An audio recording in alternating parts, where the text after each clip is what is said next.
Então vamos lá, Salmo 37, ele é um salmo davídico. Um salmo davídico é um salmo de autoria do rei Davi. Mais um, né, para conta de Davi. E um salmo importantíssimo, porque como eu falei anteriormente, a gente se vê nesse salmo. E o salmo, se você for verificar, o versículo 25, antes de lermos inicialmente, aí já diz assim: já fui jovem e agora sou velho, mas nunca vi o justo desamparado, nem seus filhos mendigando o pão. Davi diz que já fui jovem e agora sou velho. Davi escreveu o Salmo 37 já na sua velhice. Então esse salmo é como se fosse uns conselhos de uma pessoa já experiente passando para outra pessoa menos experiente. Então o Salmo 37 é dentro desse panorama, dentro desse contexto. É um conselho de Davi falando sobre a injustiça, sobre o coração do homem, sobre gratidão, sobre o esperar em Deus.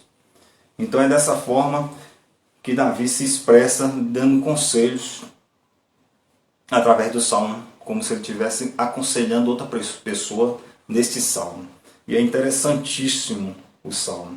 Ele tem alguns versículos que nós conhecemos muito bem e que eu vou fazer questão até de ler para você ver, né, que são versículos conhecidos.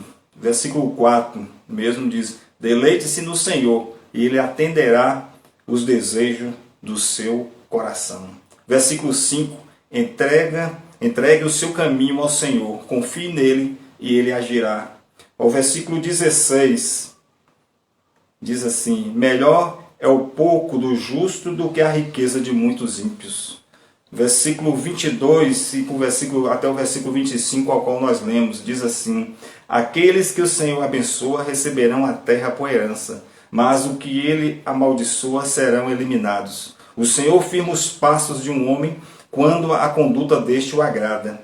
Ainda que o tropece, não cairá, pois o Senhor o toma pela mão.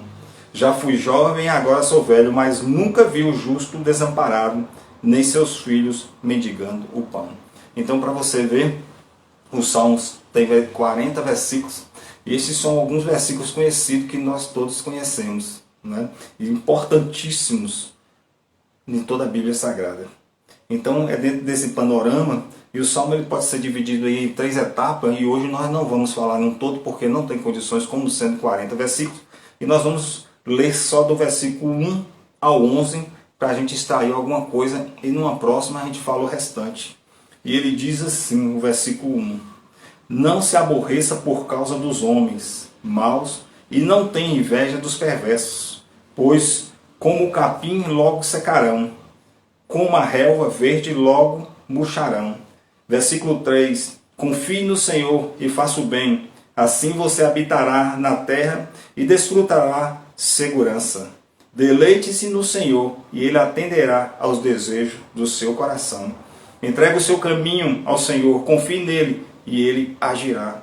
Ele deixará claro como a alvorada que você é justo e como o sol do meio-dia que você é inocente.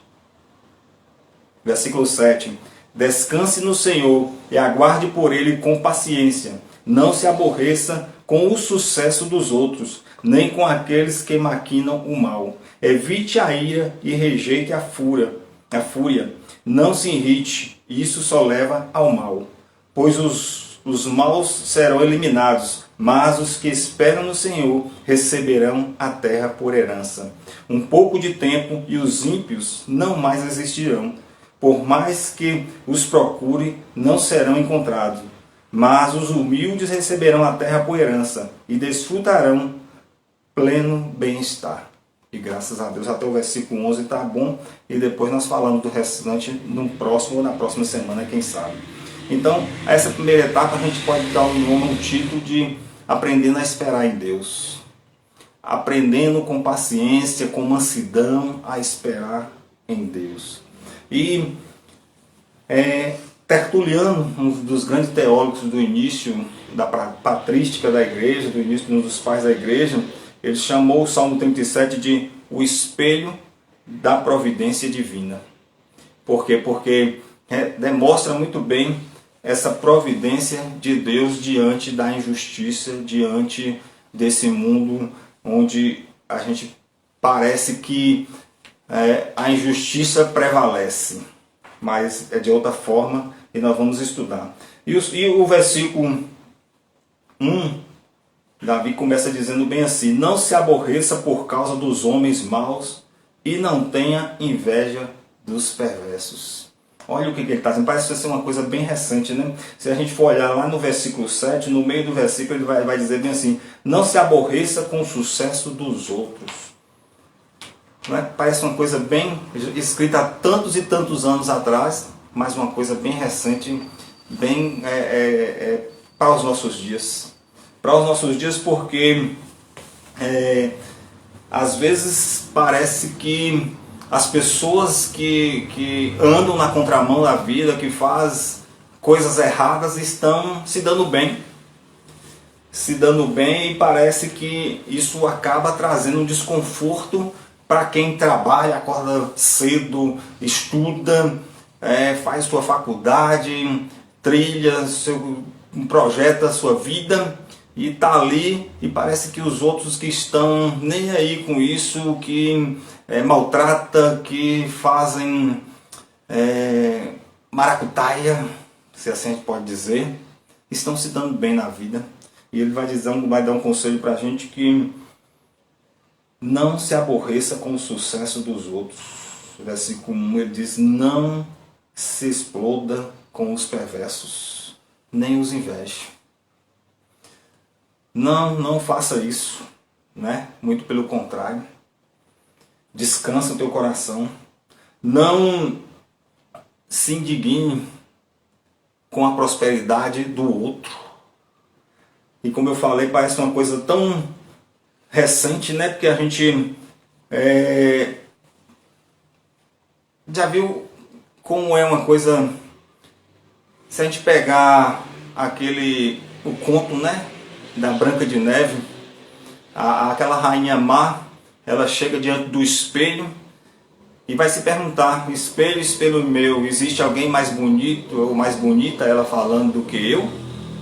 E ela, sabendo que existia alguém mais bonito, ela vai perguntar mesmo assim para ouvir do espelho: existe sim, existe uma, né, que era a Branca de Neve. E é justamente isso que acontece hoje no mundo atual, contemporâneo, onde a tecnologia, onde as redes sociais, onde a internet, né, nos traz, e as mídias sociais, a gente está todo o tempo no Instagram, no Facebook, no WhatsApp, e aí quando a gente abre, a gente vê aquela família que viajou para a França, e aí você olha para a sua vida e faz comparação, e começa a comparar com a vida dos outros, justamente com a facilidade que nós temos hoje, porque é com a maior facilidade o que as pessoas fazem, eles postam os momentos bons da vida, postam, né, a estrutura, a estética, postam as viagens, e depois as pessoas abrem do outro lado e começam a fazer comparação, começam a olhar para aquilo, e isso vai trazendo uma indignação ao coração, isso vai trazendo esse aborrecimento, porque eu não tenho assim, porque as mulheres, né, porque o meu marido não é assim igual o marido de fulano, e traz essa comparação. Então essa comparação, ela justamente, essa é como se fosse uma forma de ingratidão, porque as pessoas postam a casa, os apartamentos, as fazendas, e aí aquela que tem uma casa que não tem tanta, né, não é tão grande, e aí começa a comparar e começa a indignar. Por que Deus não me abençoe da mesma forma? Por que a pessoa é assim, assim, assado, e consegue prosseguir na vida? E a gente tem que ter cuidado, porque esse sentimento vai penetrando no nosso coração. Esse sentimento vai penetrando no coração, que ele fala assim: não invejem, não tenha inveja dos perversos. Não tenha inveja do que essas pessoas fazem, do como essas pessoas crescem na vida, Cuidado com essa ingratidão, cuidado porque isso pode lhe adoecer. Cuidado porque um abismo chama outro abismo, como a Bíblia diz. Então, assim, à medida que a gente vai permitindo que isso entre no nosso coração, e a gente vai fazendo essa comparação, e quando a gente começa a comparar, e com isso, é sinal de ingratidão. É sinal de ingratidão porque a gente deixa de agradecer a Deus pela família que nós temos, porque a gente está vendo a outra, pelo trabalho que nós temos, porque a gente está vendo que o outro está viajando e a gente não. E o nosso coração é dessa forma. E a gente pode correr o risco de adentrar por esse caminho e nos corromper, e corromper o nosso coração e as nossas vidas. Então, é sinal de ingratidão. Não dê vazão a esse sentimento em nome de Jesus. Porque ele vai dizer no versículo 2: pois como o capim logo secarão, como a relva verde logo murcharão. É questão de tempo. Porque a vida com Deus, a vida de uma vida cristã, não é sinal de ter carro do ano, ter carro de luxo, importado, apartamentos. Não. É uma questão é sinônimo de paz. É sinônimo de que aquele buraco que nós temos dentro da nossa alma, ele é saciado com a presença do Espírito Santo em nossa vida. Diferente das outras pessoas que não temem o Senhor. Diferente de um ímpio que não tem o temor do Senhor no coração. Por mais que ele tenha tudo, mas ele não tem essa paz. E a gente precisa descansar nisso. É isso que o Salmo retrata e traz aos nossos corações. A gente precisa aprender a descansar no Senhor. A gente precisa aprender a esperar em Deus. É dessa forma, né? Não exploda com os perversos. Não se aborreça. Não os inveje. Não permita que esse sentimento entre em teu coração. Muito pelo contrário. Porque ele vai dizer que isso é temporário. E a nossa expectativa de vida, ela é eterna. E o nosso gozo de vida é ter relacionamento com o nosso Deus. E o nosso prazer de viver é saber que nós somos templo do Espírito Santo de Deus. E isso faz toda a diferença em nossas vidas. Então o Salmo vai discorrendo por isso. E ele começa dessa forma falando. Mas depois ele retrata outras coisas. Ele vai trazer como é então a gente esperar em Deus. Como a gente vai fazer por onde essas coisas acontecerem em nossas vidas. E aí, se a gente for olhar a partir do versículo 3, tem algumas palavras no início dos versículos, do 3, do 4, do 5 e do 7 e até do 8, que são imperativas, são uma ordem. E aí a gente vai trazer uma ênfase maior para essas palavras para a gente entender melhor. Então, como esperar em Deus para que isso não ocorra com o meu coração e que eu possa descansar, que eu possa deleitar-me no Senhor.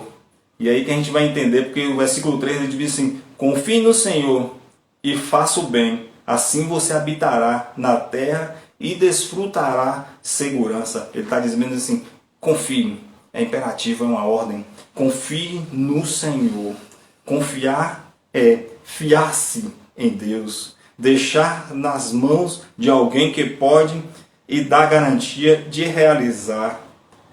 É a gente descansar, é a gente ter uma certeza que esse Deus que nós confiamos, Ele é fiel, Ele não mente e Ele tem um propósito nas nossas vidas. Então a gente precisa ter essa confiança.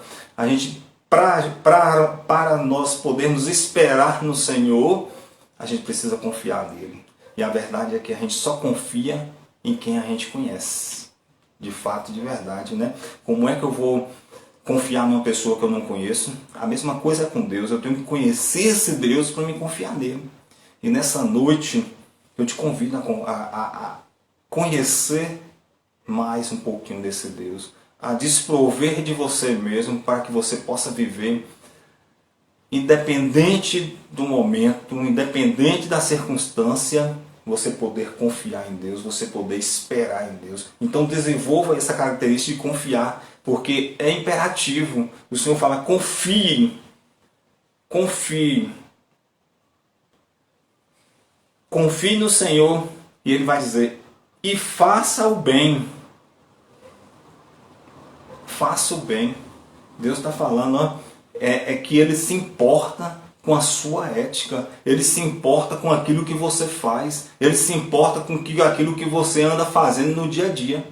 Então Deus está de olho em cada um de nós, porque às vezes a gente tem assim a perspectiva, não, Deus é bom, e eu posso fazer qualquer coisa porque Deus é bom. Sabe? A gente tem que entender que Deus é bom, mas Deus é justo.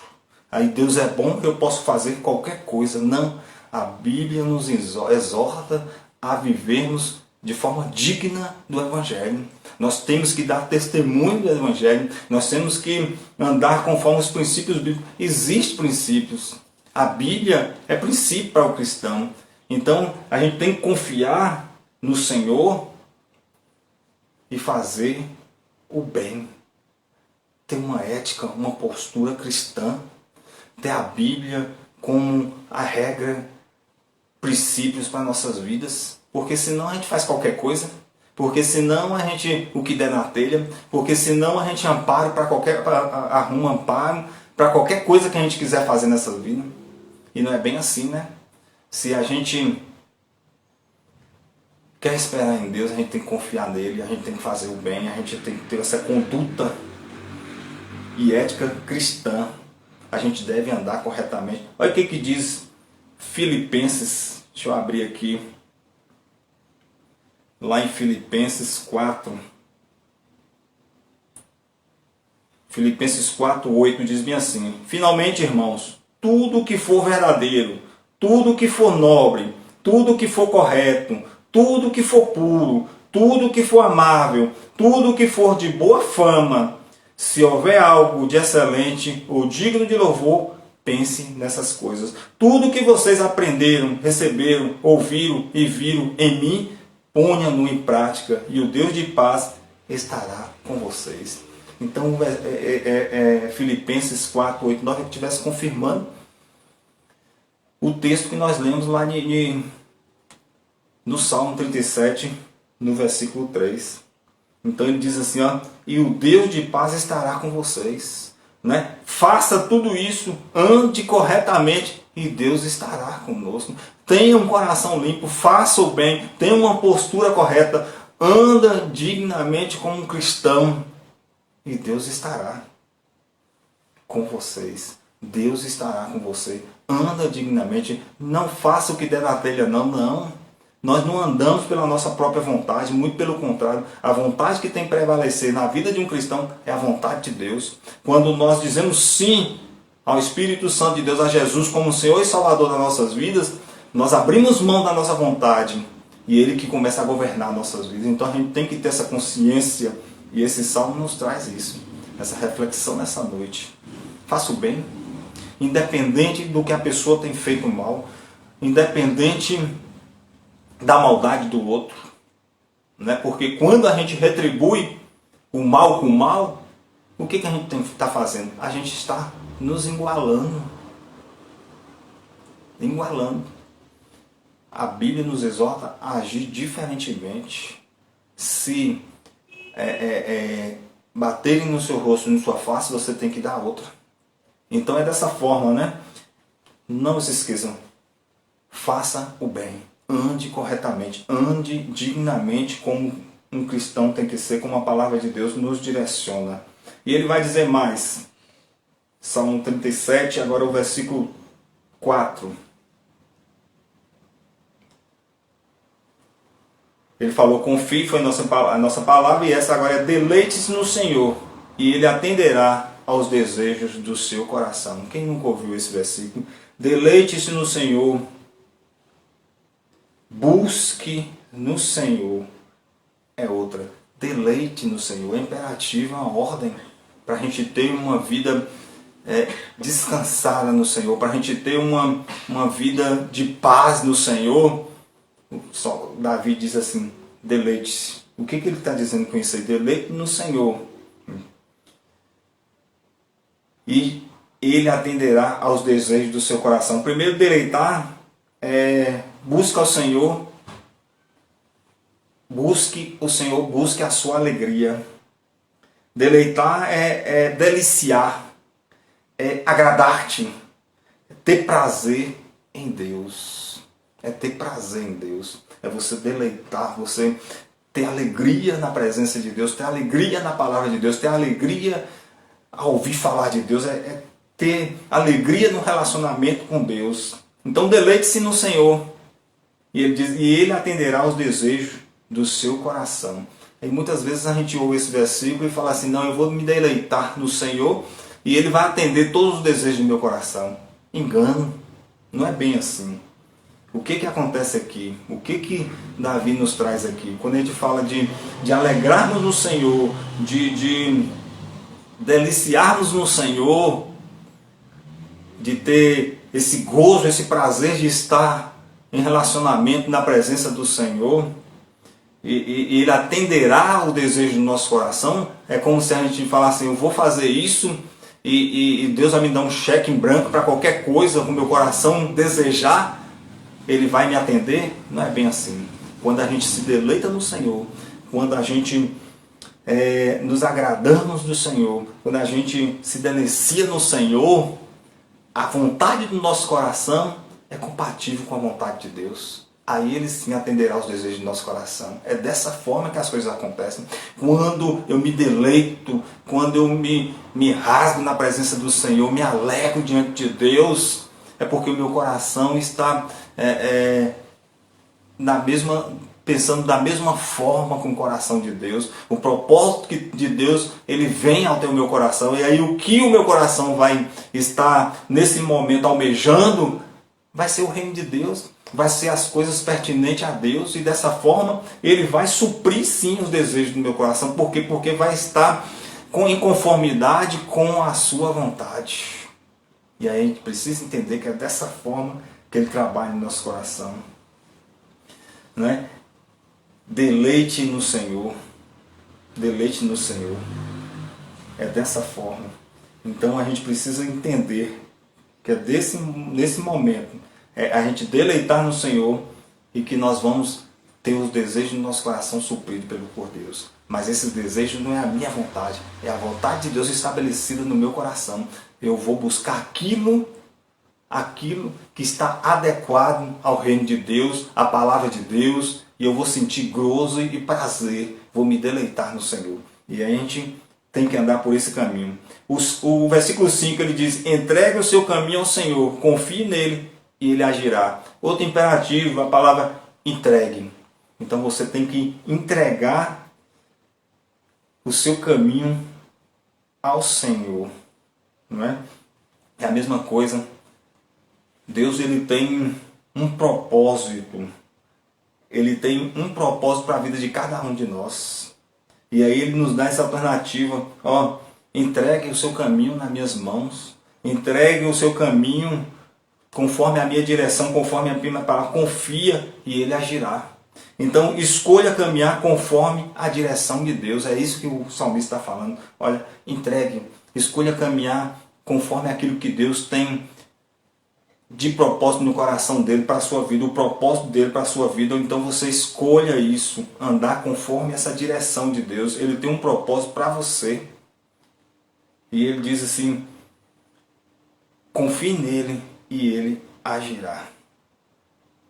Então assim, Deus tem um propósito para a vida minha e para a vida sua. A gente não podemos estar andando de qualquer forma e de qualquer jeito. Há caminhos que parece que para o homem é caminho de vida, mas no fim são caminho de morte, como diz a palavra do Senhor. A minha vontade não pode estabelecer, eu não posso estar sendo guiado por mim mesmo. Eu tenho que entregar a minha vida nas mãos daquele que tem o melhor para mim. E um desafio para você, para mim nessa noite. Entrega os teus caminhos na mão do Senhor. Entregue o seu caminho ao Senhor. Confie nele e Ele agirá.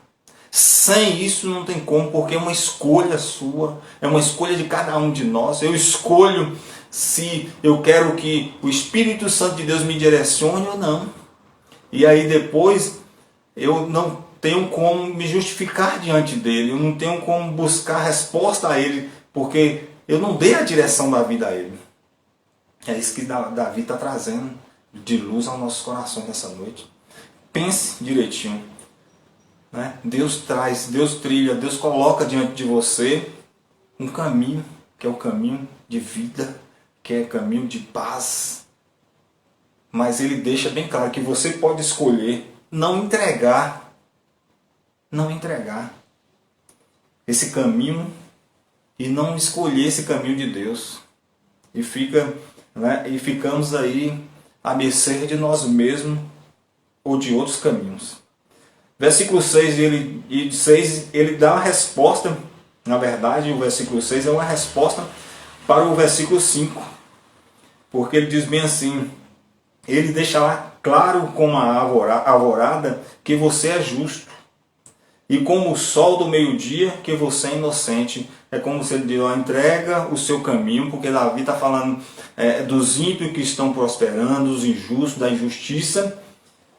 E aí ele coloca: entregue seu caminho, e ele dá um conselho: entregue o seu caminho ao Senhor, confia nele e ele agirá. E ele vai, Deus vai prevalecer por nós. Dessa forma, ele vai agir por nós. Versículo 7 ele diz: descanse no sucesso dos outros, nem com aqueles que maquinam o mal. Ele diz: descanse no Senhor, aquieta-se. Né? Vivamos tão frenético buscando a solução para os problemas, e Deus está dizendo: descansa, aquieta a sua alma, aquieta. É o momento de você se aquietar. É imperativo a primeira palavra, é uma ordem.